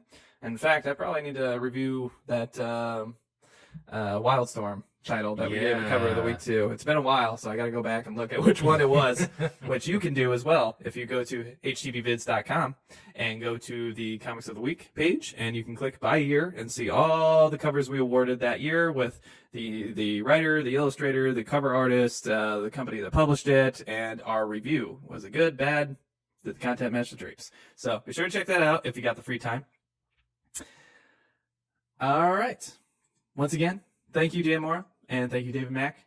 Your covers were great. They are our cover and variant cover of the week. Yeah. And for our new friends out there, this is the part of the show where we would normally discuss a topic about the world of comic books for your amusement. Unfortunately, this episode's running really long because we had a ton of news to go over and we ranted a lot. Yeah, we did. Again, it was a fun episode. I enjoyed it. I hope you enjoy it out there if you're watching. And if you did enjoy it, please consider checking out our Patreon page. It would go a long way to helping us out if you could contribute a little bit one time or over the course of several months or whatever the case may be. Anything, even something as small as $1, just tossing us $1 like you would any musician on the street. That'd be wonderful. Oh, yeah. And we have some award tiers if you want to take advantage of those. And it does support both the Hit the Mats podcast show that I do with Dan the Man Maloney, and it also supports this show, Hit the Books Podcast. And you can get yourself some goodies if you want to contribute high enough. But if you don't want to contribute, that's perfectly fine. Everything's out there, free of use. We do it as a hobby, as a passion. But it would be nice if we could get something to help us support the show. Oh, yeah. Remember, you can always check us out on Twitter, on Facebook, and on our website, htbvids.com. Our Twitter handle is htbvids. Our Facebook page is facebook.com/hitthebooks. Our Patreon page is patreon.com/hitthebooks. And you can find all this information on our webpage on htbvids.com right on the homepage. So feel free to go there and get any of the information. If you want to contact us directly by email, you can contact us at hitthebooksvids@gmail.com, which you can also find on the website. If you go to the menu tab and go to the Contact Us page, you can look that up. All of us have our own blogs on there now. I don't think there's much on there at the moment, but we're going to get some stuff on there. And literally you just click, host blogs, and then you click the picture of whichever guy you want to look into and see what our thoughts are on various things. So feel free to check that out. I think I've covered everything. You're a good man. And thorough. Well, folks, that wraps up another mediocre edition of Hit the Books Podcast. Mediocre! Thank you all for sticking with us. Remember, I'm your host, Chris Holcomb. And I'm Emery Saunders. Thank you for watching. We will see you next week. Shazam! Yeah! So hyped. Oh, the hype is real.